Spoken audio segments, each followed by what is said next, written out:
Bismillahirrahmanirrahim. Assalamualaikum warahmatullahi wabarakatuh. Kembali lagi saya atas nama Mulyana Stambul 040 2019 0345 Fakultas Hukum Universitas Muslim Indonesia Angkatan 2019. Di sini saya akan menjawab pertanyaan dari Bapak Dr. Hardianto Janggi SH.MH dengan materi kode etik profesi Polri.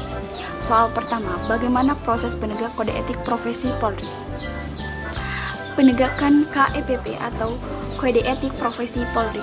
Yang pertama, penegakan KEPP dilaksanakan oleh Propram Polri Bidang Pertanggungjawaban Profesi, KKEP atau Komisi Kode Etik Profesi, Komisi Banding Pengembangan Fungsi Hukum Polri, SDM Polri, dan Propram Polri Bidang Rehabilitas Personel. Yang kedua, penegakan KEPP sebagaimana dimaksud pada ayat 1 dilaksanakan melalui pemeriksaan pendahuluan, sidang KKEP, sidang komisi banding, penetapan administrasi penjatuhan hukuman, pengawasan pelaksanaan putusan, dan rehabilitas personel. Penegakan KEPP.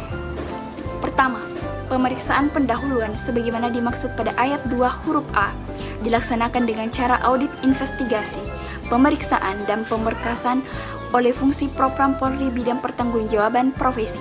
Yang kedua, sidang KKEP sebagaimana dimaksud pada ayat 2 huruf B dilaksanakan oleh KKEP guna memeriksa dan memutus perkara pelanggaran yang dilakukan oleh terduga pelanggar. Yang ketiga, sidang komisi banding sebagaimana dimaksud pada ayat 2 huruf C dilaksanakan oleh komisi banding guna memeriksa dan memutus keberatan yang dijatuhkan oleh pelanggar, suami istri, anak, orang tua, atau pendamping. Yang keempat, setelah memperoleh keputusan dari atasan umum, penetapan administrasi penjatuhan hukuman sebagaimana dimaksud pada ayat 2 huruf D dilaksanakan oleh fungsi SDM Polri. Yang kelima, yaitu pengawasan pelaksanaan putusan dan rehabilitas personel sebagaimana dimaksud pada ayat 2 huruf E dan huruf V dilaksanakan oleh fungsi Propram Polri yang pengemban bidang rehabilitas personel. Soal nomor 2, yaitu pada menit keberapa penjelasan etika kenegaraan, etika kelembagaan, etika kemasyarakatan, dan etika kepribadian. Baik, jadi etika kenegaraan terdapat pada menit 12.29, etika kelembagaan terdapat pada menit 14.45, etika kemasyarakatan terdapat pada menit 17.32, dan etika kepribadian terdapat pada menit 19.23.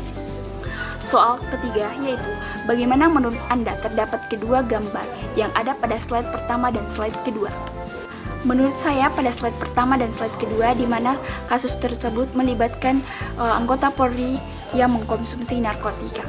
Menurut saya, pelanggaran terhadap aturan disiplin dan kode etik akan diperiksa dan bila terbukti akan dijatuhi sanksi.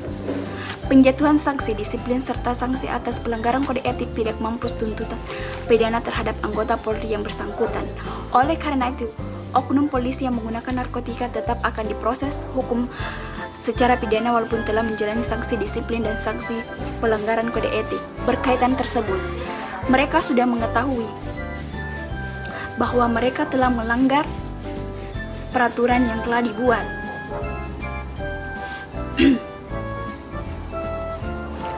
Dan sah-sah saja menurut saya mereka dihukum karena mereka sudah tahu aturan yang telah dia perbuat sendiri. Selanjutnya nomor 4, yaitu apa yang menjadi dasar pengecualian terhadap putusan kode etik profesi Polri. Pengecualian putusan KEPP atau Kode Etik Profesi Polri yang pertama benar-benar dilakukan untuk kepentingan tugas kepolisian. Yang kedua, selaras dengan kewajiban hukum yang mengharuskan tindak tersebut dilakukan. Yang ketiga, patut, masuk akal dan termasuk dalam lingkungan jabatan. Yang keempat, layak berdasarkan keadaan yang memaksa atau menghormati hak asasi manusia. Selanjutnya nomor 5, yaitu sebutkan aturan yang mengatur tentang profesi Polri dan peraturan yang mengatur tentang kode etik profesi Polri. Yang pertama, yang mengatur tentang profesi Polri, yaitu Undang-Undang Nomor 2 Tahun 2002 tentang Kepolisian Negara Republik Indonesia. Yang kedua, Peraturan Pemerintah Nomor 1 Tahun 2003 tentang pemberhentian anggota Kepolisian Negara Republik Indonesia. Yang ketiga, Peraturan Pemerintah Nomor 2 Tahun 2003 tentang Peraturan Disiplin Anggota Kepolisian Negara Republik Indonesia. Yang keempat, Peraturan Presiden Nomor 52 Tahun 2010 tentang Susunan Organisasi dan Tata Kerja Kepolisian Negara Republik Indonesia. Dan peraturan yang mengatur tentang kode etik profesi Polri diatur pada Undang-Undang Nomor 14 Tahun 2011 tentang kode etik profesi Kepolisian Negara Republik Indonesia. Sekian dari saya, kurang lebihnya mohon dimaafkan. Saya kiri, wabillahi taufiq wal hidayah. Wassalamualaikum warahmatullahi wabarakatuh.